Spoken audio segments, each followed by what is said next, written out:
la gente piensa que siempre que uno quiere conseguir un objetivo, como que dependes del tiempo. Así como es un proceso y de a poquito. Exacto. Y va a llegar el momento en el cual ya vas a empezar a cosechar lo que sembraste. Y yo creo que los milagros son instantáneos, pues. En general me ha pasado que cuando yo muevo una energía de manera muy fuerte por mi deseo, con convicción absoluta, con una convicción absoluta, se me da desde ahí.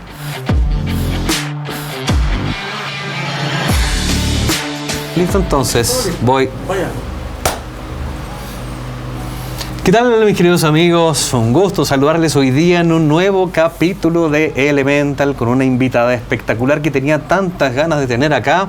Sin mayor preámbulo, les presento a nuestra queridísima Carla Quiroga. Carla, querida, ¿cómo estás tú? Hola, Álvaro, bien. Feliz de estar aquí contigo, obviamente. Qué maravilla tenerte acá. A mí me gustan estas conversaciones que se dan como en el patio de la casa, literalmente, ¿no? En el patio de la casa. Y un poco también la finalidad es que las personas que nos van a escuchar puedan también comprender el camino de vida, el recorrido. A veces ciertas decisiones tan fortuitas que uno toma y que uno de repente se mira en retrospectiva y dice, wow, si uno pudiera hacer ese ejercicio constantemente, diría, qué loco lo que ha sido mi caminar. Yo quiero llevarte rápidamente, tengo muchas preguntas que hacerte. Quiero saber por qué psicología, por qué periodismo, por qué tantas cosas, pero me quiero llevar un poco más atrás a Carla.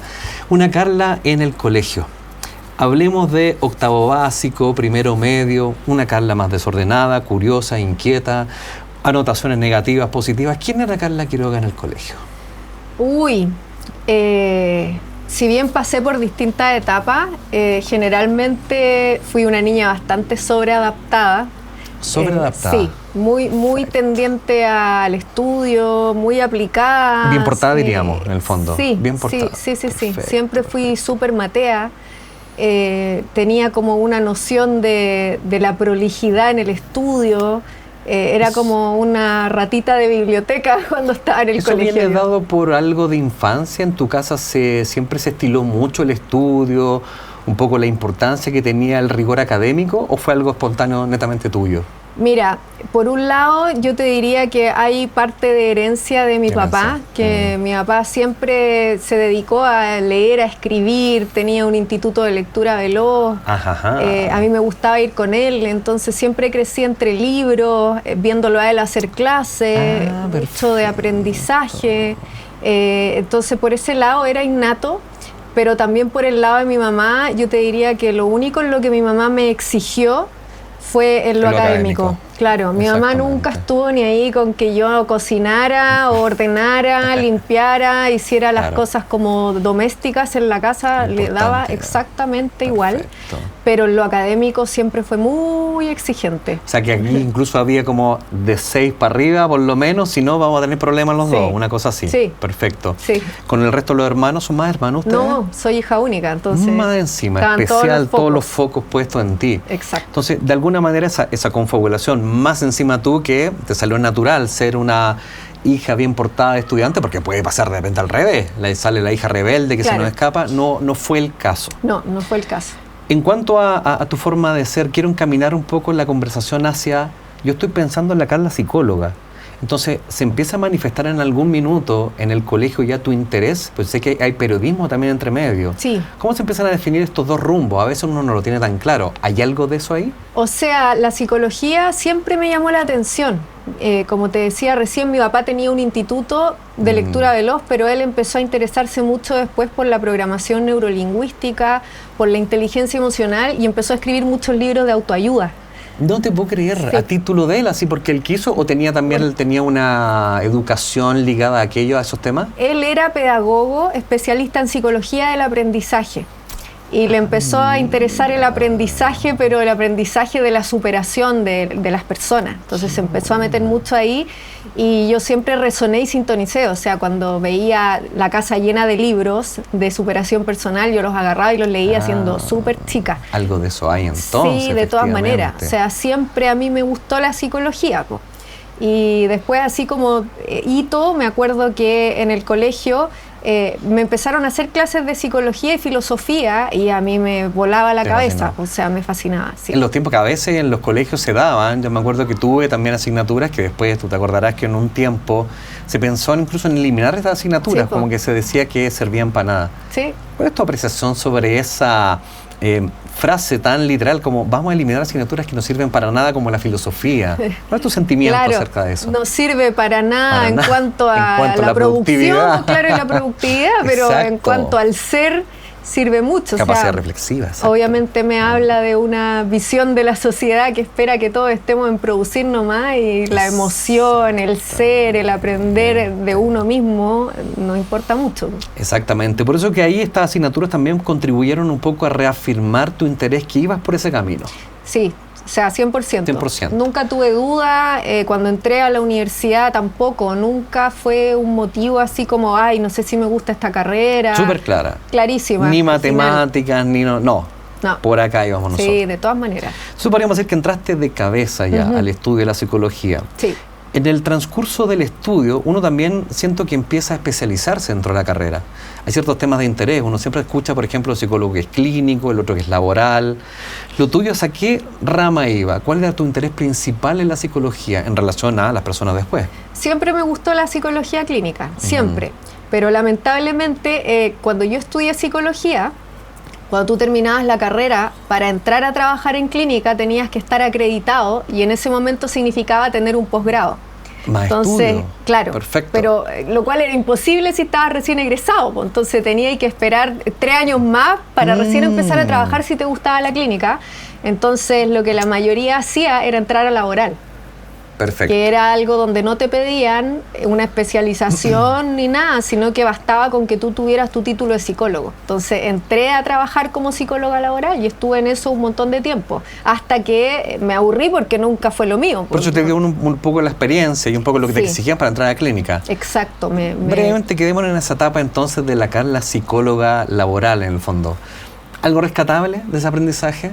Algo que uno diga, ya, igual me sirvió. Sí, o sea, de todas maneras, ¿qué te sirve? Sí, a mí lo que no me gustaba más que nada eran las formalidades de la psicología laboral, que es algo que nunca me ha gustado en mi vida. O sea, esta cuestión como de tener que vestirme formal, tener que estar con un computador trabajando, tener que cumplir horario, tener que estar en reuniones, como haciendo un personaje. Bueno, muchas veces, a mí eso nunca me gustó. Nunca fue contigo. No, para nada. Pero obviamente ayudar a personas a entrar en los cargos más idóneos para ellas, eso sí, lo encontraba interesante. Interesante. Pero la formalidad que hay detrás, a mí no. Que muchas veces también lo que a veces prima en la psicología laboral, un poco uno lo enmarca hacia finalmente lo que tiene que ver con encontrar trabajo, encontrar un puesto. Antes de llegar entonces a la parte clínica, estamos entonces con una Carla que ya lo tenía claro. ¿Nunca dudaste? Nunca dudé. No. Y de repente decir, mira, podría haber sido otra carrera, paralelo o algún estudio adicional. Sí, había otro interés en mí que hasta el día de hoy obviamente está y lo ejerzo, que eran las comunicaciones. Eso siempre me gustó. Yo iba a preguntarte, sí, o sea, cuando yo estaba estudiando, ponte tú, psicología, siempre mis compañeros me tiraban a disertar a mí, a hablar en público a mí, a presentar a mí. ¿Te salía fluido, fácil? Sí, y me acuerdo que ponte tú cuando habían exámenes orales que eran complicados, la mayoría de las personas estaban nerviosas porque los psicólogos tienden a ser más para adentro, pues más reflexivos, más introvertidos, y a mí me encantaba, o sea, yo era como, esto es lo mío. Qué notable lo que acabas de decir. En realidad uno piensa en el psicólogo como que domina la situación siempre a plenitud. Pues tienes razón, porque el psicólogo es mucho más hacia adentro, más reflexivo, en un ambiente quizás mucho más controlado, más cuidado, y no en la exposición finalmente. Ya te voy a preguntar algo que tiene que ver con el poder de manifestación, que tiene que ver con llegar a las comunicaciones. Ya te preguntaré por aquello, pero me devuelvo entonces en un camino sumamente lineal. Desde el colegio la tenía clara. Por lo tanto, una persona, uno dice, súper fácil de llevar también. En el intertanto también, me imagino una Carla súper concentrada en los estudios, pero en paralelo, tu vida personal también, interés siempre número uno académico, tanto para restringir una Carla que de repente le gustaba salir a la fiesta. ¿Cómo era un poco tu vida cotidiana, social? ¿Fiestas, pareja? ¿Era fácil de llevar o era mucho más concentrada en el propósito que querías alcanzar? Era mucho más enfocada en el propósito. Sin embargo, una vez que yo me titulé, hice como, me dio esta sensación de que me faltaba esa estructura. Y ahí siento que me dediqué más a pasarlo bien, un buen rato. O sea, ahí empecé a vivir. ¿De psicóloga? Sí, me titulé como Perfecto. psicóloga y una vez que me hube titulado, como que ahora lo veo así, en ese momento no sí. me daba cuenta, ¿no? Pero como que me sentía huérfana de una estructura. Entonces siento que me desestructuré un poco. Te chasconeaste un poco, digamos así, ¿no? Un poco. Y, como que era un tema pendiente, digamos así, si ya la tenía clara desde súper chica, entonces quizás hay un rigor académico. Demasiada estructura. Perfecto, eso justamente quería preguntar. Entonces, un exceso de estructura que después queda rompí. Como el debe. Mira, rompiste y feliz, es como sacarse las ganas, te sacaste el empacho, todo súper bien. De todas maneras. Perfecto. Sí, de todas maneras. No queda como una sensación pendiente así como, mira, a los 16, a los 17, uno como que lo da todo, ¿cierto? No quedaste con eso al debe, tú dijiste, no, súper bien, pagado, lo viví cumplido. Después de titularme, como que siento que me di esa licencia. ¿A qué edad te titulaste? A los 22. 22, igual chica. Entré a los 17, porque siempre fui como la más chica de la generación. No te echaste ningún ramo, ya no me eché ningún ramo, no. Directo, 22, qué chica, qué notable. Sí. 22 entonces, claro, o sea, estábamos todavía en el tiempo de poder chasconearse un rato, ya titulada. No empieza el camino, perdón, te corté una historia. Después de los años que pasas laboral, ahora te metiste a lo clínico. No, hubo un paso por la televisión entre medio. ¿Qué se necesito preguntártelo entonces? Ya. Sí.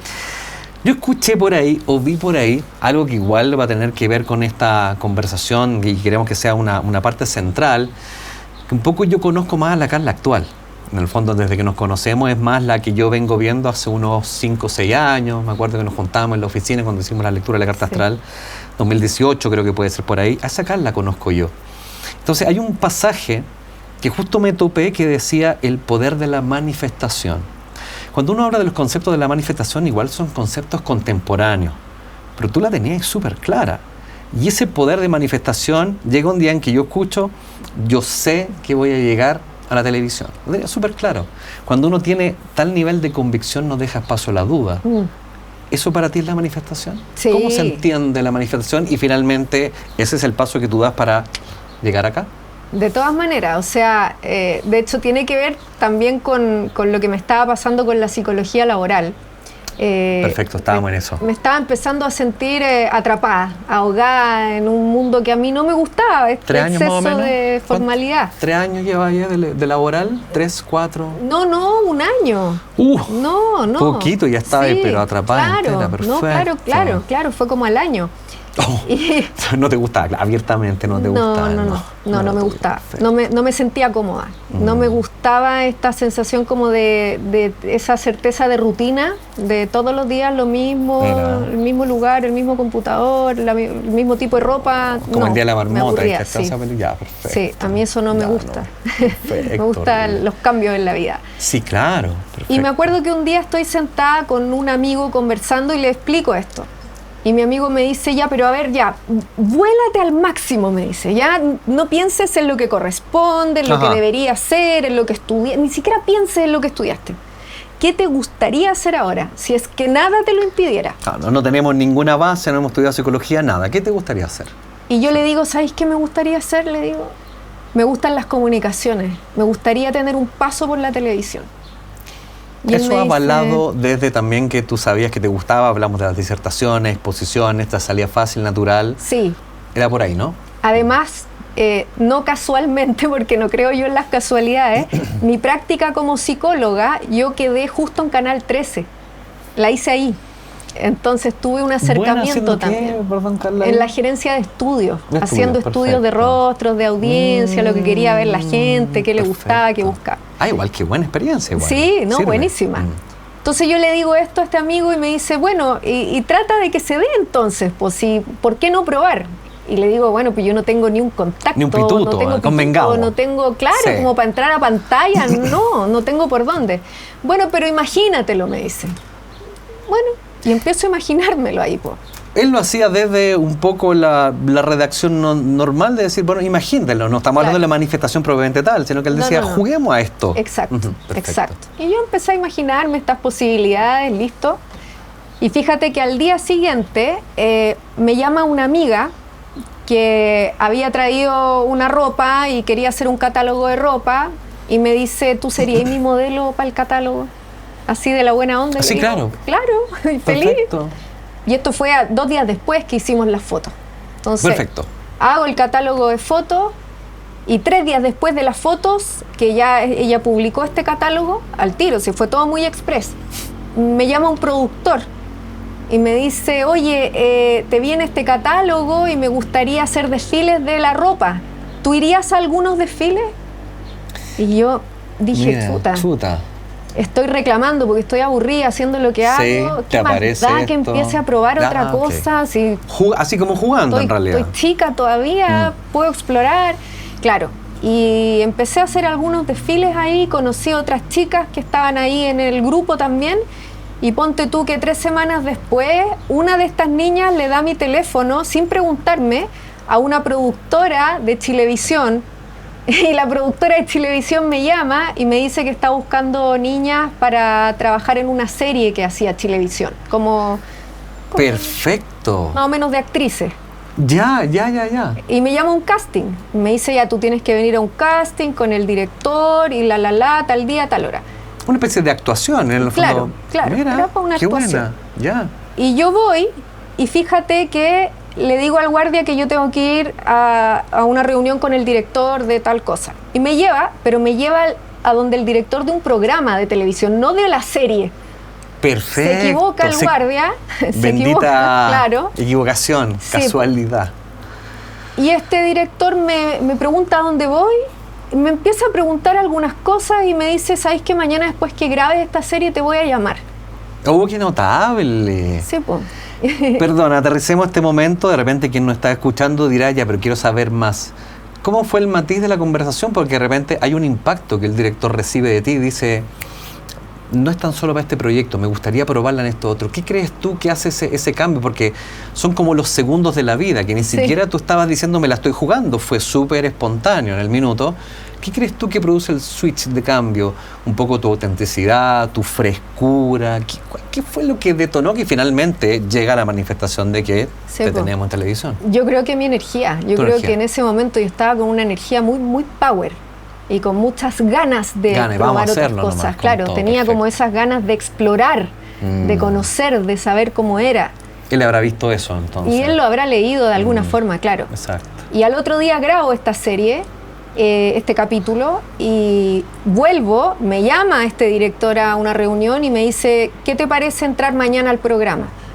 Y al otro día entré al programa. Entonces, programa que no era la serie la dejamos botada todo esto. No, la serie era una grabación puntual. Ah, puntual, sí, capítulo puntual. Era un capítulo. Listo. De la serie. Chao, se acabó la grabación, aparece y luego al día siguiente entraste al programa. Claro.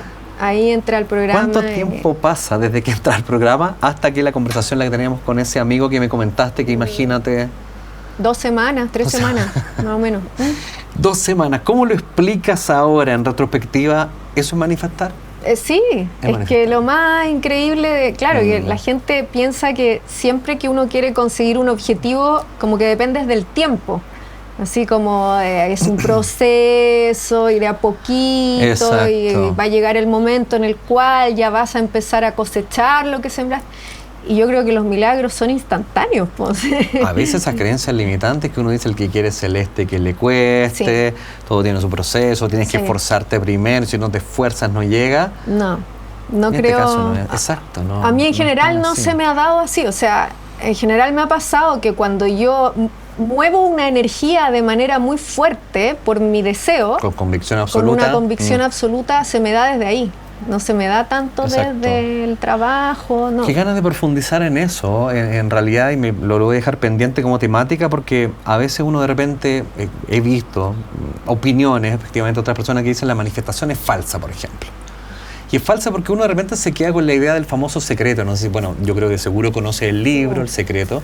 Creo a veces que llegó como una interpretación un poco errada de lo que era el secreto, porque como que en la versión express, como el libro de las páginas azules, uno queda con la sensación de ya. El secreto, entonces tú tienes que imaginarte lo que quieres que ocurra, perfecto, lo deseo. Es que tenía una amiga, no voy a dar el nombre, pero de una amiga que estaba afanada con el secreto. Entonces quería buscar pareja. ¿Ya? Ese era su gran tema. Y sucedió que ella empezó a seguir consejos de alguien que interpretaba en el fondo el secreto, así que ya, si vas a desayunar, pone 2 puestos. Ya, 2 puestos. Ponían los 2 puestos. Pasaron como 3 años poniendo puestos y no llegaba nunca. Entonces, ¿qué hice mal? Yo tengo la sensación de que justamente tiene que ver con aquello puntual, porque el hecho de que tú hagas el asunto sin la más mínima convicción es lo que hace la diferencia, porque el solo hecho de poner el puesto, de hacer esas cosas, no es algo mecánico. Sí, creo que ahí está la mala interpretación. Por eso que quizás también es un buen momento para que Carla nos ayude a entender ¿cómo se manifiesta? ¿Cómo podemos decir, ya, yo también quiero? Es que depende mucho de esa fuerza interna, como decíamos, sin lugar a dudas. ¿Qué es para ti aquello? Sí. Me parece súper interesante lo que tú dices, porque fue la base de la creación de mi método de terapia, porque yo mucho tiempo me metí en este tema a estudiarlo yo, así a modo personal. Perfecto. Porque a algunas personas se les da, a otras no, o a mí misma, porque se me daba de esa forma. Sí. Y me empecé a dar cuenta de que no todo es consciente. Entonces, claro, uno lo que quiere que se le dé, quiero pareja, quiero un trabajo, es lo consciente, pero también tenemos una mente inconsciente. Y ahí está toda la información. De repente, claro. Exacto. Eso mismo te iba a decir. Entonces, se dice que el inconsciente nos comanda en un 90 o un 95% en lo que vamos eligiendo sin darnos cuenta en la vida. Perfecto. Entonces, finalmente, como que me salté todo el proceso, pero esta es como la gran conclusión. Es que empieza, todos estos detalles de tu vida empiezan a configurar finalmente tu método terapéutico, convengamos. O sea, sigue no siendo nada casualidad. No, toda esta experimentación para que tú empieces a decir, mira, aquí hay algo clave, efectivamente. Tal cual. Bien. Y empiezo a observar toda la información que uno puede tener guardada y grabada de hace muchos años en su mente inconsciente, y obviamente sin darse cuenta, pues por algo es inconsciente. Patrones de repetición que vienen acarreadas de tu familia, incluso más atrás, y que uno, como lo ve tan normal que es lo habitual, lo tengo tan integrado que ni siquiera me lo cuestiono si es que es algo que me está impidiendo alcanzar ese objetivo. Tal cual. Por tanto, tenemos a Carla que llega a este programa. Quiero curiosear, ¿qué programa era? Era un programa juvenil, se llamaba Jingo.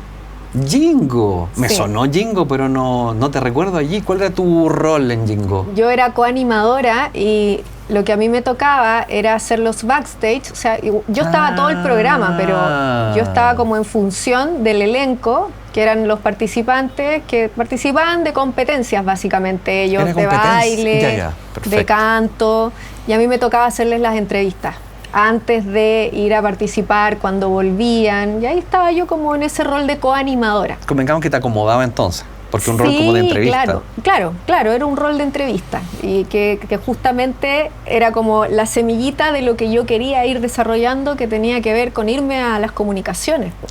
Ese camino entonces, convengamos que de repente queda como una especie de stand-by la carrera de psicóloga.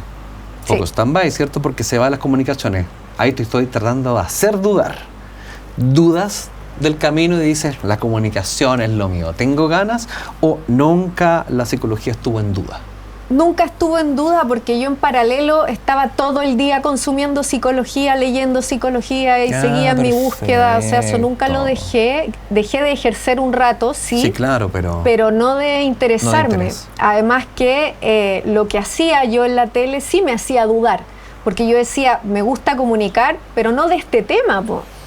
¿Te gustaría comunicar más desde lo que te gusta, que la psicología, lo que te motiva, apasiona? Exacto. Entonces, igual probar las mieles de la comunicación, tenés ese saborcito de decir, igual que entretenido, ¿no? Sí, pues, no, de todas maneras, o sea, no lo dejaría de haber hecho en mi pasado, no me arrepiento, no, creo que me ayudó mucho.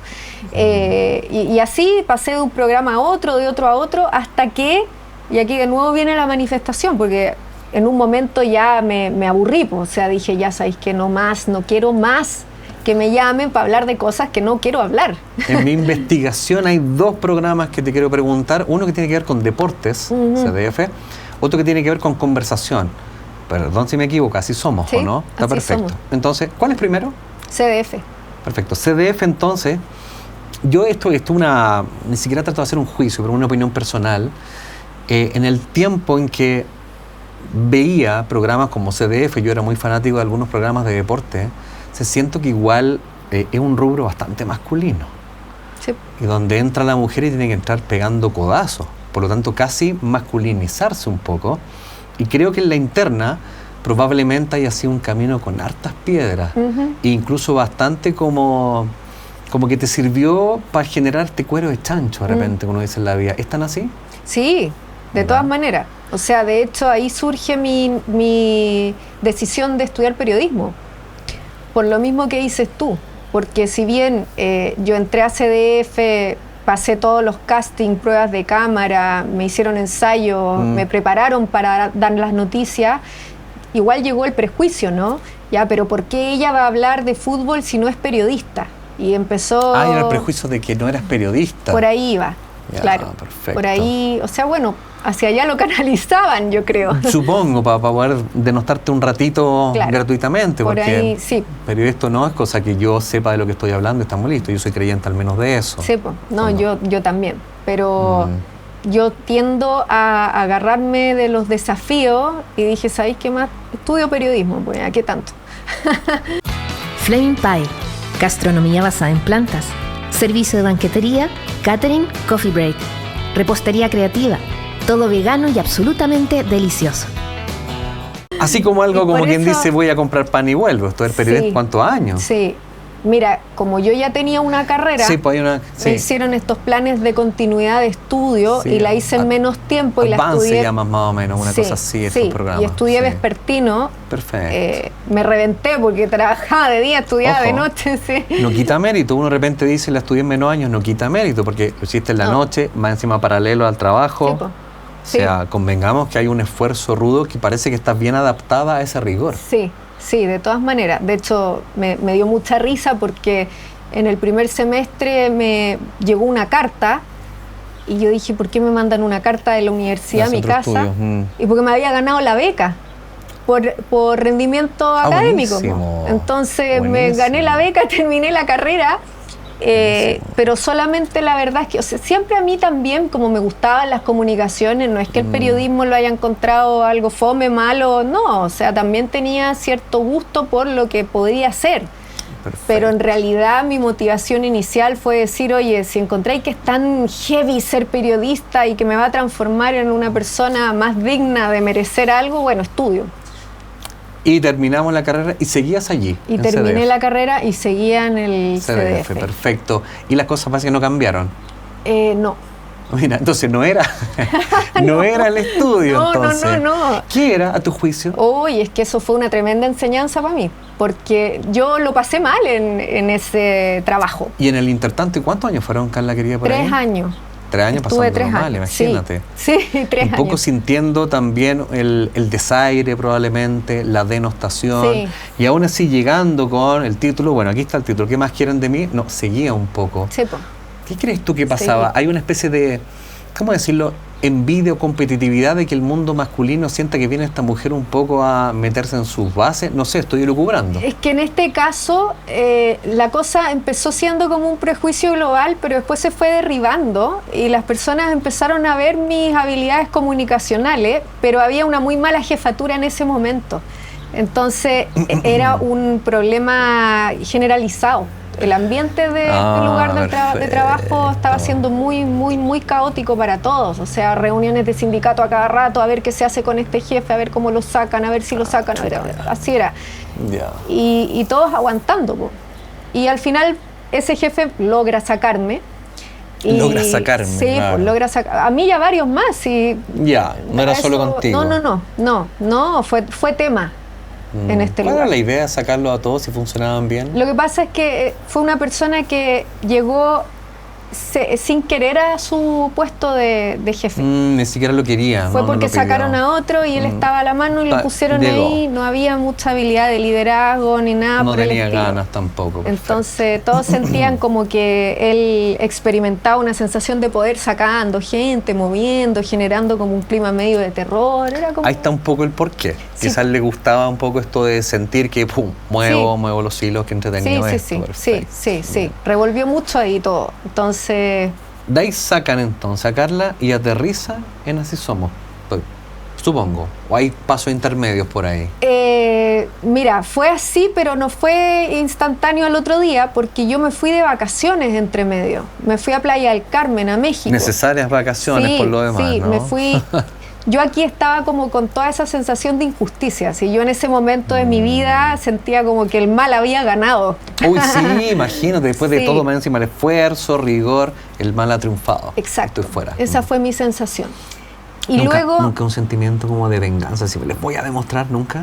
Así como... O sea, me daban muchas ganas de que se supiera la verdad, de que se supiera que había un mal clima laboral, sí, perfecto, o sea, mi parte más, como te digo... Es injusto, y cuando arrecia la injusticia uno igual le dan ganas de decir, ay, quiero que se sepa la verdad, claro. Mi herida de injusticia despertó con todo en ese momento. Exacto. Hasta que me fui a Playa del Carmen y me pasó algo súper inesperado a mí en Playa del Carmen, porque en verdad yo me iba como con la visión de me voy a ir a una playa, no sé, tirarte al sol, bañarte, pasarlo bien. Relajarte un rato, desconectarte, claro. Efectivamente. Y resulta que en Playa del Carmen entré como en un estado de meditación no buscado. ¿Fuiste sola para allá, solita? En ese momento yo estaba en pareja. Estaba en pareja, perfecto. Y de repente como que me empiezan a llegar respuestas y empiezo a sentir como cosas de manera muy lúcida. Y entre esas situaciones que sentí de manera muy lúcida, una de ellas fue que uno debiera irse de los lugares en los que se está sintiendo mal. En vez de estar esperando que la cosa cambie, que el otro cambie. Fue una revelación finalmente. Yo lo sentí como una revelación como que total. Así de aquí en adelante, el aprendizaje. Sí. Ahí está firmado, sí, perfecto. Sí. Hoy día para mí ya es obvio, ¿no? Pero en ese momento para mí no lo era. O sea, en ese momento de mi vida yo creía que uno tenía que hacer justicia, ¿cachai? Está bueno el concepto. Que tenía que luchar. Porque ya quedó consignado que lo estabais pasando mal. Claro. Entonces, ¿por qué resistirse? Es como cuando uno de repente está en una relación de pareja. Exacto. Y cachai que estáis extendiendo el chicle porque igual puede funcionar cuando en realidad tú decís, no es necesario tal vez. Exacto. O sea, la Carla de ahora, en ese mismo trabajo, se habría ido antes. Exacto. Indudable, perfecto. Exactamente. Y me doy cuenta de eso, pues yo dije, oye, pero ¿cómo yo voy a haber aguantado 3 años esperando que las cosas cambiaran? O sea, no. Cuando uno se siente mal, uno se tiene que ir y uno tiene que buscar su bienestar. Sí, porque más encima eso te puede incluso acarrear enfermedad, absolutamente. Cuando uno va como contracorriente, lo estáis pasando mal, ya uno, bueno, el cuerpo siempre somatiza, claramente. Claro, como un gran aprendizaje. Y ahí vino mi otra manifestación, que fue la Si Somos, porque... Fue manifestación también. También fue manifestación. Qué chori. Antes de yo irme a Playa del Carmen, me habían invitado al programa, como 3 veces. Y me habían dicho explícitamente que no podía entrar nadie porque estaba cerrado el panel y los términos de contrato eran a fines de año. Y te estoy hablando de julio. Entonces, cero posibilidad, había que esperar hasta diciembre. Había que esperar hasta diciembre. Y es como que poco menos eso como el que pasa en las municipalidades, hay que matar a alguien para que entre uno nuevo, una cosa así. Así tal cual, perfecto. Claro. Me lo habían dicho explícitamente, te estamos invitando, si tú accedes a nuestras invitaciones nosotros felices, pero no podemos meterte al panel porque está cerrado hasta fin de año. Ya, pero si una invitación es recurrente se transforma en una especie de... Claro. No fue por ahí, ¿no? O sea... Yo había ido estas 3 veces con la supuesta certeza de eso, pero cuando me vienen estos insights en Playa del Carmen, de repente me viene una convicción total de que yo iba a entrar a ese programa apenas yo llegara a Chile. ¿Julio? Claro. Y fue tanta mi convicción, a mí yo ya estaba sin pega, o sea, el CDF claro. Me habían... Que fui y me gasté $1.000.000 en ropa en una tienda en Playa del Carmen. Porque en tu cabeza ya estaba que iba a ser... Qué notable, ¿eh? Otra vez la convicción absoluta, que no deja espacio a la duda. Me compro ropa porque sé que es la que voy a usar en el programa. Y no sé, pero ¿cuál programa si todavía no estás? Exacto. Y me gasté una cifra importante, ¿no? Sí, claro. Porque tenía la certeza de que yo iba a necesitar esa ropa para trabajar todos los días en un programa de televisión. De nuevo tengo el deber de detenerme para quienes nos están escuchando. ¿De dónde nace esa convicción? ¿Cómo yo puedo acceder a esa convicción? Es lindo, pero yo lo he sentido en proyectos y es maravilloso. Ahora yo no sabría cómo explicarlo. ¿Cómo se explica esa convicción? Y tú decís, pero que esto es así. Ya es que no es así. Es que va a ser así, no hay lugar a dudas. ¿Cómo podemos explicar? Es algo que se siente, se palpa, es como... Pues vas a llegar, te dijeron que en diciembre con suerte. Estamos en julio. Claro. Sí, po. ¿De dónde nace? O sea, se siente, yo lo siento como una expansión en el corazón, así como que algo se rompiera aquí y siento como que mi energía se expande Y es una certeza y una sensación de conexión, como con el todo. Yo me sentía muy conectada al mar. Yo veía el mar y sentía que mi energía salía. Era parte de él. Y ahí me llegaban estas ideas. Va a estar todo bien, te va a ir bien en esto, te van a llamar cuando llegues, te van a contratar. Y venían todas estas ideas solas. Ahora, lo que yo no logro todavía entender es si uno genera eso porque entra en estos estados de energía y mueve. Casi meditativos, ¿ah? Exacto. O si uno lee algo que ya está ahí. Entiendo y tiene la capacidad ahora, la habilidad de conectarse más fácilmente si es que lo sé leer. Exacto. Qué loco. Bueno, las dos me hacen sentido en realidad. Sí, pues. Lo que es maravilloso es que uno finalmente, y si es que yo tuviera que explicarlo, es como una certeza que cuando uno le dicen, mira, si tuvieras la convicción de algo, lo sabrías. Punto. Lo sabrías perfectamente. O sea, uno lo siente efectivamente. Y es por eso que estamos en Playa del Carmen, te compras, adquieres la inversión, que finalmente es una inversión. Cualquiera podría decir, es una locura, ya le dijeron que no. ¿Y qué pasa? Bueno, llego de vuelta a Chile y llego, lo más loco, esto es de las cosas más locas que a mí me ha pasado en mi vida, porque sostuve esa energía. Y la sostuve más o menos, yo te diría que como por 1 mes y medio. Buenísimo, llegando a Chile. Elevada absoluta, claro. Estaba todos los días ahí, o sea, estaba como en una nube. Sí. Y bueno, llego acá y me siguen invitando al programa. Y como al mes, me cuentan que una de las chicas del panel está embarazada y se va a ir fuera de Chile y que está dispuesta a hacer el pago como porque el contrato se corte y deja una vacante, entonces que me buenísimo, quitan. Perdón que lo diga, pero buenísimo. Sí. Buenísimo, porque ahí de nuevo no cabía duda. No, eras tú. Claro.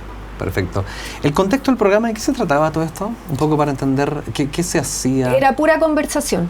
Era un programa que a mí me pareció siempre muy, muy interesante. A mí me encantó y yo te diría que es un programa que a mí me reconectó con la psicología 100%, porque, por ejemplo, los viernes se hablaba de psicópatas.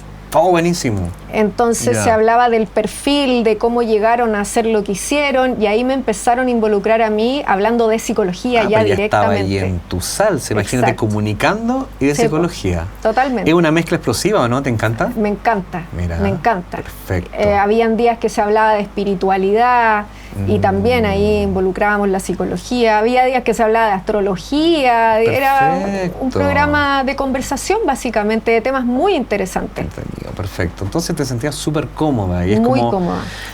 El pasado CDF lo pasé mal, aquí lo pasé bien. Sí. Muy bien. ¿Cuánto tiempo duró esto? Duró como 2 años y medio. Perfecto. Probablemente, sí, sumado este tiempo, el anterior CDF más este nuevo, son como 5 años a la redonda. Sí, pues. Entonces uno de repente se queda con la imagen de Carla como una persona más televisiva, comunicadora. Y ahí después donde se rompe todo esto, porque hay una salida de televisión, no tengo idea qué pasó, fue una elección personal, fue una convicción, fue algo parecido a lo que acabamos de decir. Cuando tú dices, se acabó el ciclo, ¿lo cierras tú o lo cierran por ti? Yo te diría que hubo algo mutuo ahí. Ajá. Y aquí entra otra situación de vida, que es que yo me encontré con mi marido en esa etapa. Y resulta que él se iba. Me parece que... Sí, o sea, yo ya lo conocía. Sí. Claro. Andresito querido, claro. Sí, perfecto. Y ahí también hubo algo medio extraño, como de manifestación con él. También recuerdo esa historia, qué notable. Harta manifestación. Sí, exacto. Ahí también. Y después pasa el tiempo, tienes razón, de él así somos, un buen tiempo. Claro. Yo me encuentro con él y resulta que Andrés se iba de Chile. Y eso no me acordaba. Sí, pues. Cuando yo me encontré con el Andrés, él se iba de Chile y él tenía todo listo, o sea, había vendido todo en su casa, entregaba el departamento, ponte tú, que a fin del mes subsiguiente, ya no tenía nada, había vendido la lavadora, no le quedaba casi ropa. Con suerte la cama. Claro. Exacto. Y él se iba, ponte tú, que a fines de junio, tenía el pasaje listo, no, se iba antes, se iba a fines de abril. Tenía el pasaje listo, todo listo. Decisión personal a buscar su rumbo, su vida. Quería viajar por el mundo, claro. Perfecto. Qué buena. Y empezaba por Miami porque tenía un objetivo ahí. Y resulta que cuando llega la fecha de su pasaje, nosotros llevábamos un poquito, llevábamos 2 meses juntos o menos. Y lo corre ya. 1 mes. Y ese mes la relación seguía creciendo, seguía avanzando, seguíamos sintiéndonos cada vez mejor juntos. Más compenetrados, claro. Y vuelve a correr el pasaje otro mes y ya no podía correrlo más. Última, claro. Y llega la fecha de su viaje y hacía muy poco habían cambiado el productor ejecutivo en el Así Somos. Y este productor ejecutivo sacó a todas las mujeres del panel y quería hacer como una reinvención, quería que el programa volviera a ser como más farándula. ¡Wow! ¡Wow! Ya, incluyéndote. Claro, incluyéndome. Primero sacó a una, después sacó a la otra y al final la última fui yo. ¿Chuta, en qué se convirtió ese programa? Y después el programa se acabó. Duró unos meses más y... Perdió toda su esencia. Claro. Se fue para otro lado y se acabó. Pero a mí me vino muy bien porque se me acaba el contrato justo la semana que el Andrés se iba. Justo. Entonces se va el Andrés. Se va. Y me manda un pasaje y a los 3-4 días me voy yo. Perfecto. Nos calzó perfecto. Tiempos perfectos de la vida. Claro. Yo ya tenía mi aprendizaje del otro canal y no me dejé que fluyera, no me aferré, no sufrí, no sentí la injusticia, nada. O sea, dije, esto es un llamado para mí que me tengo que dedicar 100% a la psicología. Perfecto. Y tengo que viajar con Andrés. Esa es una confirmación de ese momento entonces. Vuelve la convicción, ahora con el aprendizaje de dejar las cosas fluir, no hay forzar nada. Perfecto. Y claro, porque en la actualidad, aunque me adelanto un poco la historia, ustedes trabajan juntos, pero hay pasos previos. Entonces, además que ya se consolida la relación, todo maravilloso, los objetivos de Carla. En este minuto como que dice, no es necesario volver a la televisión, a las comunicaciones, ya probé de esa agua, de ese riachuelo, y empieza un poco una sensación, unas ganas de empezar a explorar más en lo personal, como una especie de desarrollar, no sé si decirlo de esta manera, pero tu marca personal, tu desarrollo como psicóloga, por ahí empieza este momento, ¿no?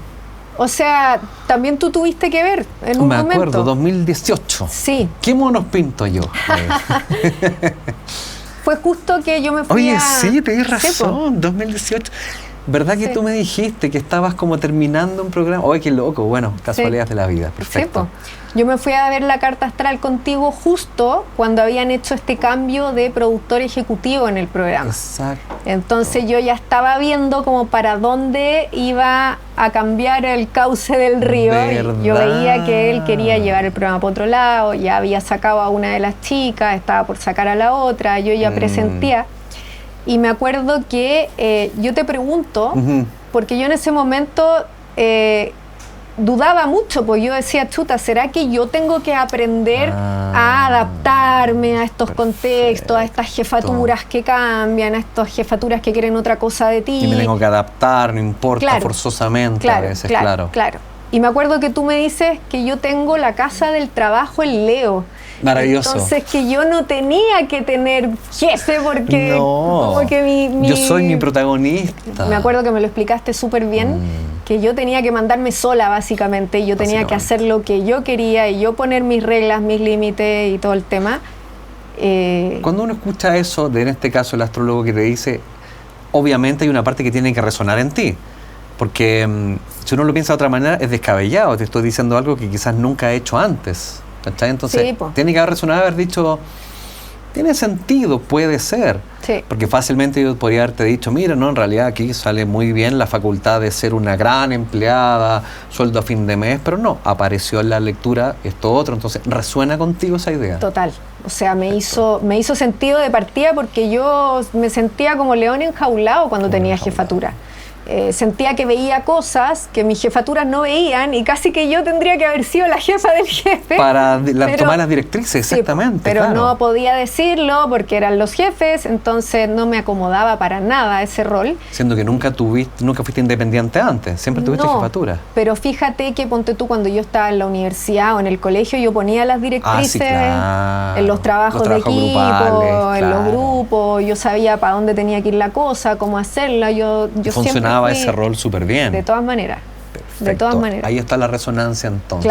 Claro. Incluso en mi casa me pasaba eso con mi papá. Yo le decía, tenéis que hacer esto, tenéis que cambiar el sitio web, tenéis que contratar a alguien acá. Entonces sí, me resonó. Y ahora que han pasado 6 años, o sea, era obvio. ASD Producciones. Servicio de streaming. Arriendo de amplificación. video y fotografía profesional para tu evento. Contáctanos. Imagínate qué maravilla. ¿Qué han pasado estos 6 años? ¿Cómo nace finalmente el desarrollo de Carla en la actualidad como una psicóloga, que después más encima les tengo que contar que más encima es escritora, la hace toda esta mujer? Hay siempre un interés en términos de la psicología, hay una especialización, porque uno desde la psicología, como incluso dijiste, me especializo en criminalística, por ejemplo, en comportamiento adquirido, creencias limitantes, pero lo tuyo también tenía que ver con una claridad temática. Tú al crear en el fondo lo que es tu proyecto personal, ¿había un norte, un tipo de directriz que querías tomar? Sí, a mí me gustó siempre entender las causas que habían detrás de lo aparente. Entonces, nunca me quedé como con estos estilos de terapia de puro hablar con un paciente como para ayudarlo a ver sus cosas, a tomar decisiones, sino que yo siempre sentí que había como un misterio detrás, que tiene un poco que ver con lo que hablamos antes de la ley de atracción. Exacto. Y lo que hay en realidad en la mente inconsciente. Y ahí me empecé a meter en el inconsciente con todo y empecé a incursionar en el tema de las heridas emocionales de infancia, porque trabajando con mis pacientes me empecé a dar cuenta que todos sus dolores actuales los llevaban a recuerdos de infancia, que ni ellos mismos tenían consciente. O sea, yo les hacía un ejercicio regresivo y todos iban a traumáticas de infancia o a situaciones dolorosas de infancia. Lo empezaste a constatar. Claro. O sea, salía como sin querer porque se repetía la tendencia, el patrón de comportamiento. Exacto. Íbamos hacia atrás. Entonces tú dijiste, aquí hay algo. Sí, Esto entonces tú empiezas a desarrollar una metodología que tiene que ver con buscar ese estado, obviamente, medio subconsciente o inconsciente, medio invisible. Sí. Que empieza a hacer que el asunto logre tomar cierta evidencia, se haga consciente, básicamente. Sí. Y eso es algo que empezaste a desarrollar personalmente. Tú dijiste, hacia allá va mi forma de ejercer una terapia. No es tan solo la psicóloga, que un poco es lo clásico, que como decías tú, la que te habla 1 hora, perfecto, cuéntame lo que quieras, sino que, no, acá hay un propósito detrás, hay una misión. Sí, perfecto. Sí, siempre fue desvelar como ese misterio que había detrás. Y que sigue siendo lo que me interesa. Muy escorpionano lo del misterio, ¿eh? Incluso tiene que ver con ciertas directrices. Sé que me puedo adelantar, pero ahora es parte de todo un poco lo que estamos conversando de la Carla actual, que un poco de esto van unos 5 años, porque yo recuerdo si fue el 2018, estamos en 2025, en realidad un poco más, casi 7, casi 7. Me adelanto en la historia. Libro Madres Tóxicas, que de hecho el título ya es transgresor casi, como lo va a comprar una madre que me están diciendo en mi cara que puedo ser tóxica, imagínate. Pero creo que ese mismo título genera un poco esta sensación rupturista de decir, sí, la verdad es que hay ciertos patrones de comportamiento que tú tendrás que revisarte, y vuelve a tener que ver con eso escondido, de velar, que quizás mi propio comportamiento como madre, sin darme cuenta, resulta ser un poco castradora, invalidante, y eso también tiene que ver con lo mismo que decía recién, lo que está oculto. Sí, pues. ¿Te ha pasado de repente que en algunas sesiones, o sea, a veces algunos psicólogos hacen esto y llaman a partes de la familia, ¿cachai? Y se encuentran con la mamá, y ahí tú descubres, aquí está el punto, que la mamá en el fondo está generando, por ejemplo, muchas limitantes, o miembros de la familia que generan las grandes causales de los conflictos que el muchacho tendría que desarrollar. ¿Te pasa el de develar rápidamente aquello? ¿O finalmente lo trabajas solo con el paciente? Es que lo que pasa es que como nosotros no solamente hablamos con los pacientes, sino que hacemos un método hipnótico que lleva a aparecer recuerdos. Entonces ahí surgen las madres, surgen los papás, surgen los hermanos, y ahí aparece esa figura. Aparecen recuerdos que no son plenamente conscientes. O sea, cero. Wow. Sí, eso es lo más interesante. Yo empecé a observar que me llegaban personas, te voy a poner un ejemplo, no sé, que me decían, oye, ¿sabéis que estoy en una reunión de trabajo con compañeros a los que veo todos los días? No es una reunión mega importante, y de repente necesito pararme para ir al baño y no soy capaz de alzar mi voz y decir, oye, perdón, permiso. Claro, no puedo. O de repente me están llamando para algo importante y no soy capaz de decir, oye, paren un poquito, no puedo. Y empiezo a conectar con los recuerdos que hay más atrás, y aparecían las figuras de las mamás, generalmente desde esta represión o castración que dices tú. Entonces, te lo contaba sin querer, era parte de la conversación. Sin querer, y de hecho, previamente, porque yo primero hablo con la mente consciente para ver qué historias se cuentan. Sí. Y después entro al inconsciente. Me vengo ahí, perdón, qué bien dicho. ¿Y qué historias se cuentan? Sí, porque uno finalmente tiene como un convencimiento de la historia que justifica lo que me pasa. Sí. Y un cuento que uno se cuenta. Siempre. Maravilloso, Tengo maravilloso. que justificar. Sí, claro. Entonces, la historia consciente es una locura, porque yo te diría que casi todas las personas me dicen que la mamá fue espectacular. Sí, claro. No, increíble, mi mamá fue la mejor, gracias a mi mamá. Y soy los lo que papás, soy. 50 y 50, las que tuvieron papás presentes, sí, mi papá. Y las que no te dicen, o sea, no, mi papá me jodió la vida, no estuvo nunca. No estuvo nunca, no pero la mamá me parecía muy llamativo que siempre había una idealización y posteriormente en el ejercicio hipnótico aparecía una figura que no tenía nada que ver. Nada que ver, exactamente. Claro. Bueno, un poco por eso decías también en tu primer bebé literario hablar de las madres, efectivamente. Claro que sí. Ya, pues está bueno el tema. Entonces, aparece en el alto porcentaje las mamás. Primero está, ¿cómo se lo transmito a mi consultante? Porque tú tienes una imagen consciente que yo te tengo que pintar casi Chucky el muñeco diabólico, te tengo que pintar el exorcista, entonces se lo empiezo a contar. ¿Cómo es ese tacto? Eso de entrar en terreno pantanoso, de decir, mira, ¿y no has pensado en la posibilidad de...? Sí, eso pues, de desarrollarlo también. ¿Cómo no, se aborda claro que aquello? sí, pues con mucho cuidado y empatía y también diciéndole directamente, o sea... Esto no significa que tu mamá haya tenido mala intención o que sea una persona perversa, pero las dinámicas que aparecieron en este ejercicio obviamente son dinámicas de represión emocional y te enseñaron a no validar tus emociones. Entonces, ¿qué esperas hoy cuando estás en la mesa sentada y aparece una necesidad si tú no te acostumbraste y no te enseñó tu mamá a que tu necesidad importaba? Y a darle valor a tu necesidad, efectivamente. Sí. ¿Te ha pasado el típico ejemplo de la negación? Un poco del no es tan así. O más bien en la sesión se da un fácil entendimiento y acceso al mensaje inconsciente. Sí, lo que pasa es que yo lo explico bien. Entonces no dejas tanta posibilidad para que digan no va por ahí. No, pues, o sea, quizás si yo fuera desde la confrontación o no diera argumentos suficientes, yo creo que podría parecer. Pasaría, exacto. Sí. Pero yo me tomo mi tiempo para dar una explicación muy acabada, entonces... Y más encima, imagínate esa persona que entra a la consulta con un cuento maravilloso y sale a la consulta como... Sí, de hecho es muy loco porque generalmente termina la terapia y todas me dicen eso, o sea, me dicen, ¿sabéis qué? Increíble, porque siempre le eché la culpa de todo a mi papá. Me acuerdo en la presentación de tu libro que eso hablaban, el pobre papá es la imagen y también es como más fácil en estos tiempos vilipender al papá. Es más fácil. Es más fácil la figura. Sí, sí. Como que yo le llamo esto la falacia del espantapájaro. Es como ese enemigo invisible que no se puede defender más encima. Porque también socialmente es como, el papá se lo lleva, en la parte masculina que es tan complicada en estos tiempos, entonces era más fácil como el chivo expiatorio. Sí. Pero la mamá es intocable. Sí, tal cual. Es intocable, entonces acceder a aquello es súper también transgresor. ¿No se te pasó por la mente de repente cuando estás escribiendo el libro, que yo supongo que el título es tuyo? Sí. Es decir, igual me estoy metiendo en un tema que no sé, porque convengamos que desde lo tradicional también, desde incluso a veces el prejuicio, uno piensa que los principales, no sé, lectores de un libro, siempre me he encontrado más con mujeres que con hombres. El hombre como que siempre está ocupado, trabajando, entonces es como casi ir remando contra corriente. El título es Madres Tóxicas y en un poco para que ustedes se den cuenta, eso fue adrede. Fue intencional. No, eso fue... Tenía su qué sé yo. Claro, eso fue pensado y además que yo antes previamente había hecho como mis ensayos en redes sociales hablando de estos temas. Perfecto, ahí estaba tanteando. Y veía que era un tema polémico, pero por donde se le mirara. O sea, yo hablaba de una mamá que había cometido abuso emocional o físico en la calle, contando historias reales que he visto. Y es increíble porque muchas personas tienen rabia con esas mamás y dicen, oye, nada que ver eso, y otras las defienden y defienden Exacto. la violencia como medio de crianza. Entonces, sí.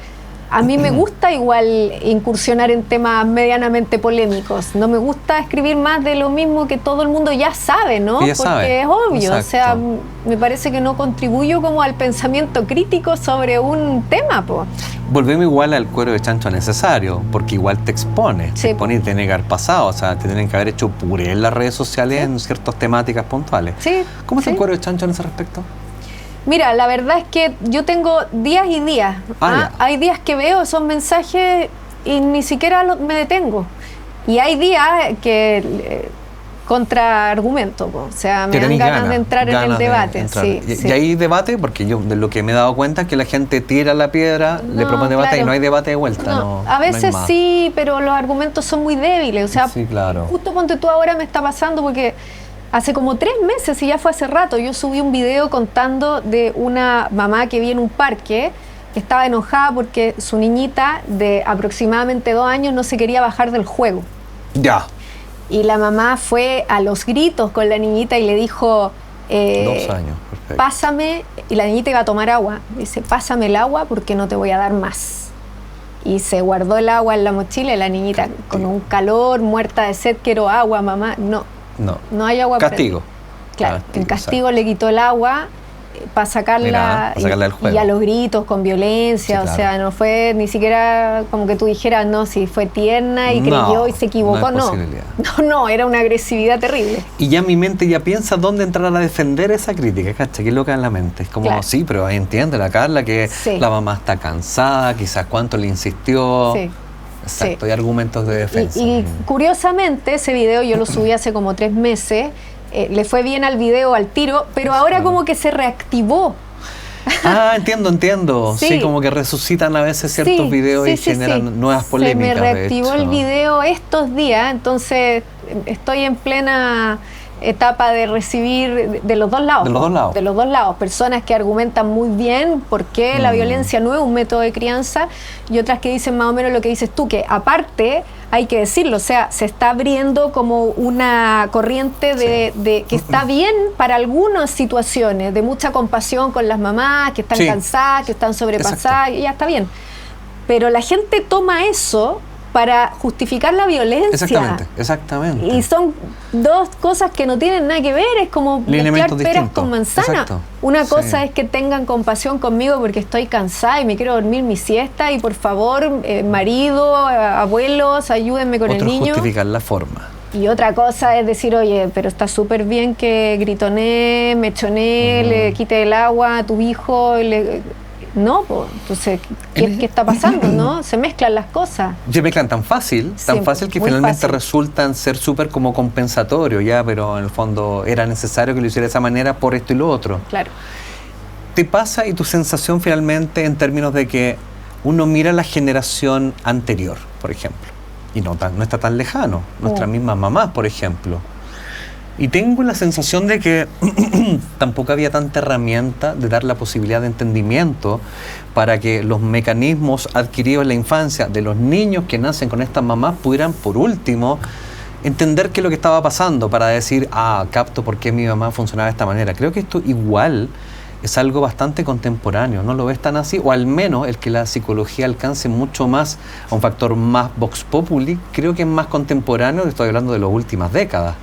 No era un tema que fuera tan recurrente como que uno lo conversara en las 2 generaciones anteriores. Olvídalo, ¿qué psicología hablamos? Claro. El papá es el que provee, trae las cosas a la casa y se le aguanta lo que sea, la mamá hace lo posible, sería fin de la historia. En la actualidad hay muchas más variables, más vertientes. ¿A qué lo atribuyes tú? Porque en realidad tenemos mucha más información al respecto. O sea, hay mucho, como dices tú, hay mucha más información. O sea, no sé, yo tengo una hija de 4 años y un niñito de 2 años.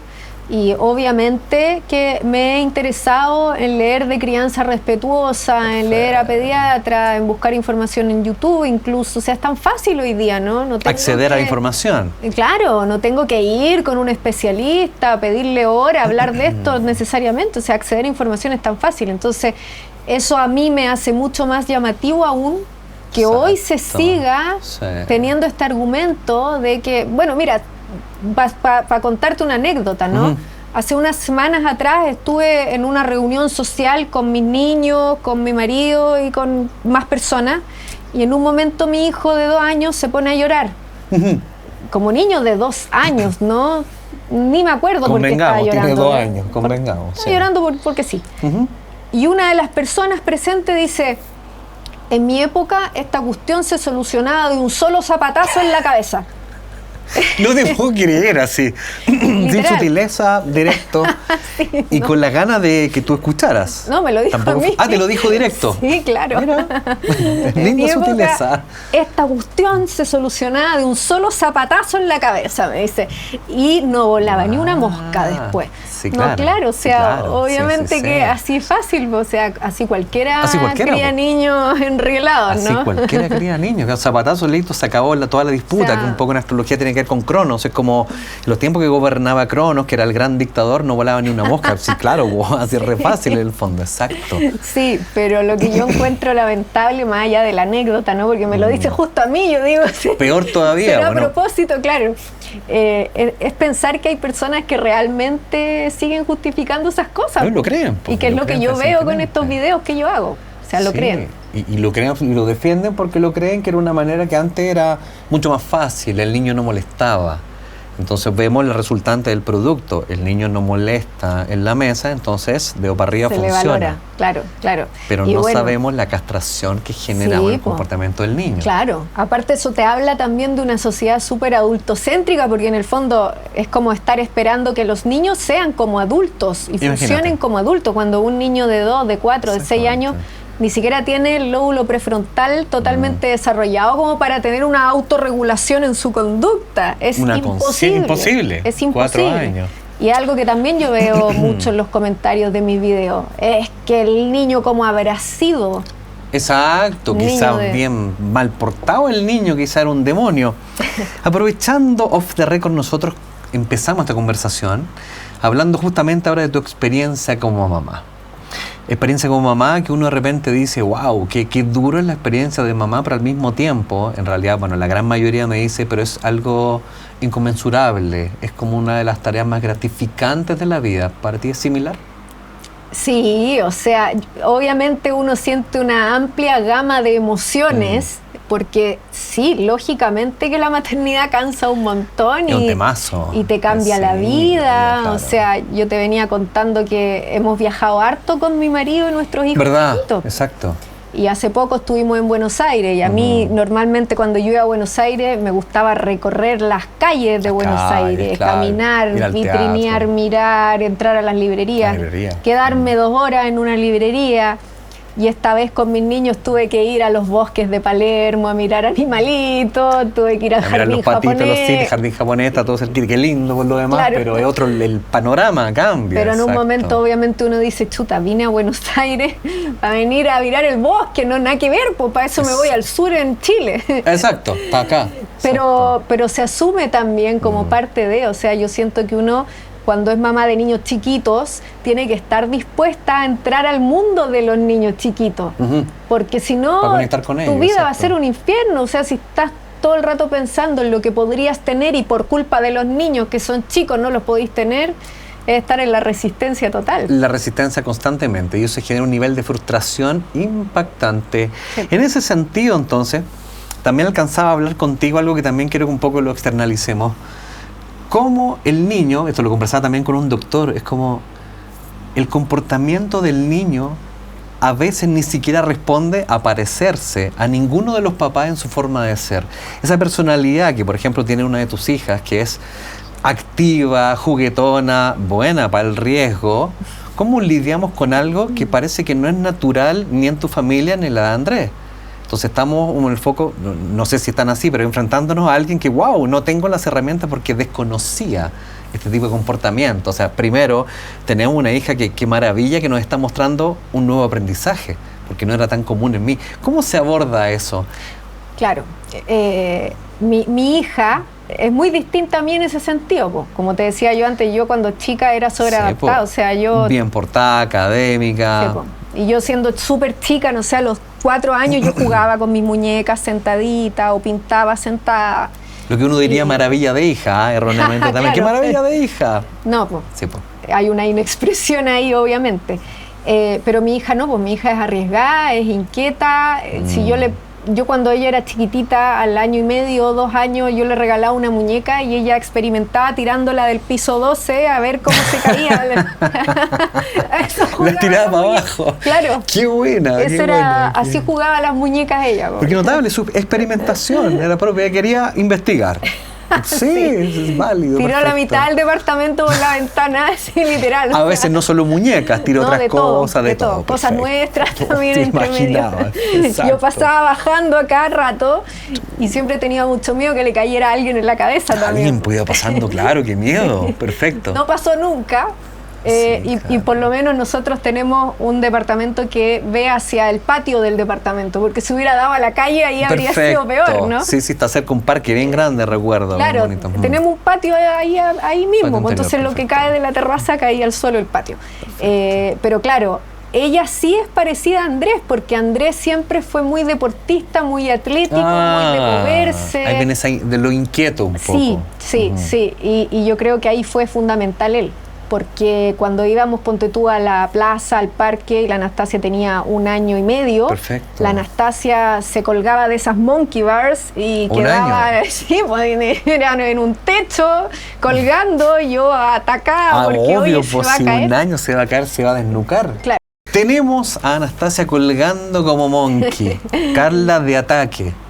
Sí. ¿Qué hacemos ahí? No, en el fondo tu primera reacción es me acerco, la saco de acá, pero es Andrés en el fondo el que se hace cargo ahí un poco. A mí me transpiraban las manos, literal. Imagínate, aparte. Y el Andrés me enseñó a controlar ese miedo, porque como él siempre fue muy físico, él hacía lo mismo. De hecho, es muy divertido porque mi suegra me cuenta que cuando él era chico, a ella de repente se le perdía un segundo y en vez de mirar para abajo, miraba para arriba a los árboles, porque sabía que iba a estar colgando de algo. O sea, era más fácil en vez de buscar así o así, era buscar así, estaba arriba. Buscaba en el cielo. Pero también tiene un comportamiento inquieto histórico, Andrés, un Sí, poco que desde sí. ahí nace, convengamos, Sí, la Anastasia. la Anastasia es igual a él. Perfecto. Pero yo nada que ver. Pues, ahí son entonces, compinches también claro, un poco. Entonces él me empezó a enseñar, me decía, Carla, tranquila, yo conozco la habilidad buena. física de la Anastasia, si yo la veo que algo realmente puede ser un riesgo para ella, yo mismo voy a estar ahí abajo. Y empecé a darme cuenta que verdad que era así, o sea, no pasaba nada porque ella estuviera colgando, porque ella... En la experimentación y la recurrencia te diste cuenta que era así. Sí, Perfecto. sí, de todas maneras. No quiero dejar pasar hablar brevemente de Andrés, aunque es la entrevista con Carla, pero Andrés se integra finalmente al grupo terapéutico. Sí. Y Andrés viene quizás de otro mundo, efectivamente más deportista. Llegó un minuto que no sé si probablemente sea por la interacción contigo, pero se interesa mucho por el mundo de la sanación terapéutico. ¿Cómo nace brevemente? La idea es que quizás algún día lo vamos a entrevistar a él, pero nace efectivamente como un gran partner en la actualidad, Sí. laboralmente hablando. Entonces, su interés es hace un buen tiempo, a raíz de conocerte a ti, por ahí va un poco el asunto. Sí, o sea, el Andrés era periodista cuando yo lo conocí, era periodista deportivo. Después sale de ese canal porque también lo sacaron en toda esta bataola. Claro, y el Andrés siempre le gustaba mucho también el conocimiento, aprender, también es de mente muy inquieta. Entonces yo le empecé a presentar la psicología, po. Y le dije en un momento, Andrés, ¿sabes qué? Hay un curso que yo creo que a ti te gustaría mucho. ¿Por qué no estudias? Porque estaba en ese Perfecto. momento, no estaba trabajando, estaba en esto de andar viajando, estábamos juntos y se motivó y estudió biodescodificación. Buenísimo, Y perfecto. le gustó harto. Y después de eso estudió hipnoterapia, se metió en la hipnosis. Oye, Sí, palabras mayores. Claro, Buenísimo. y ahí empezamos a armar este método, metiéndole hipnosis, metiéndole el inconsciente, empezamos a armarlo entre los dos. Y después de eso entró a estudiar psicología, po. Entonces, Ya, literalmente. Claro. Entonces ahí ya no tenemos todo que ver en nuestros intereses los dos. Entonces, estamos los dos trabajando De en lo hecho, mismo. bueno, al poco tiempo de que fuiste tú a mi consulta, apareció nuestro querido Sí, Andrés, po. y algo por ahí también hablamos al respecto. Claro. Qué rico finalmente que entre los dos empiezan a construir esto que actualmente los tiene plenos, felices. Es un proyecto que es como casi otro hijo, Sí. un anhelo personal. Y en la práctica, un poco preguntarte ya como para ir cerrando esta conversación, ¿sientes que el legado que dejas en la actualidad tiene que ver un poco con contribuir a un desarrollo más desde la investigación, desde develar, desentrañar, descubrir, para que sea finalmente el propio consultante, paciente, como se llame, quien logre acceder a su propia respuesta y sea él quien motive ese cambio? Sí. O sea, para mí incluso tiene que ver con una hasta velocidad distinta el método. Sí. Porque uno también se recuerda de, yo las veces que estaba en psicólogo, largos procesos eternos donde uno Sobre todo cuando lo estáis pasando mal, como que uno dice, bueno, podríamos ir un poquito más rápido, ¿cierto? Entonces siento que la parte como de investigación y de develar contribuye mucho a la velocidad. Entiendo que no es el target, no es el objetivo. Pero claro, empiezan a aparecer más cosas, hacen más conscientes cosas que empiezan a darnos cuenta que por aquí va lo que hay que ajustar. Claro. Y creo que eso a la larga, como consecuencia, contribuye a la velocidad. ¿Es parte como de ese legado? Sí, de todas maneras, porque no nos quedamos en el síntoma nomás, pues no nos quedamos en lo aparente, sino que vamos a la razón de fondo. Entonces, eso hace que sea mucho más rápido. Y más efectivo, convengamos. Claro que sí. De hecho, como que ese es el comentario de todos mis pacientes, pues terminan su terapia y me dicen, oye, yo al principio tenía como desconfianza porque decía, ¿cómo voy a tener un cambio tan rápido? Y lo tuve. Exacto. Y pensaban que no, pues que esto tenía que ser una cosa eterna, de años, y esto pareció lo que hablamos de los milagros hace un rato. Exacto, o sea, estas cosas son, es un clic. El insight no es una cosa que dependa del tiempo ni de los años, no es forzado, no es un trabajo. Sí. Es algo que viene en un instante. Si tú haces un insight súper profundo, bien profundo, que es un clic, básicamente puede hacer un cambio en el momento. No tiene... El momento instantáneo. De hecho, me hiciste acordar un poco lo que es, siento yo, y espero que así sea, los cambios que también empieza a tener la medicina contemporánea, alopática principalmente, que uno se acostumbró a que uno va donde este Dios, el médico, y este Dios te dice, tómete esto para finalmente paliar el síntoma. Incluso soy convencido de que en la actualidad las personas no se dan cuenta que a lo que van finalmente, mayoritariamente, es paliar un síntoma. Pero ¿qué es lo que generó el síntoma? Claro. Sería cortar mucho más por lo sano, porque entiendo entonces y empiezo a dejar de repetir, por ejemplo, ciertos patrones de comportamiento y conductas que pueden llevarme a la enfermedad. Sí. Y eso, ojo, yo entiendo que hay de repente ciertos accidentes y no estamos hablando de aquello, sino que en los momentos cuando uno de verdad genera la enfermedad. Y por lo tanto, qué notable que uno pueda llegar, como dices tú, a esa raíz, porque probablemente la gracia es que el paciente no vuelva. Claro. Claro, se libera.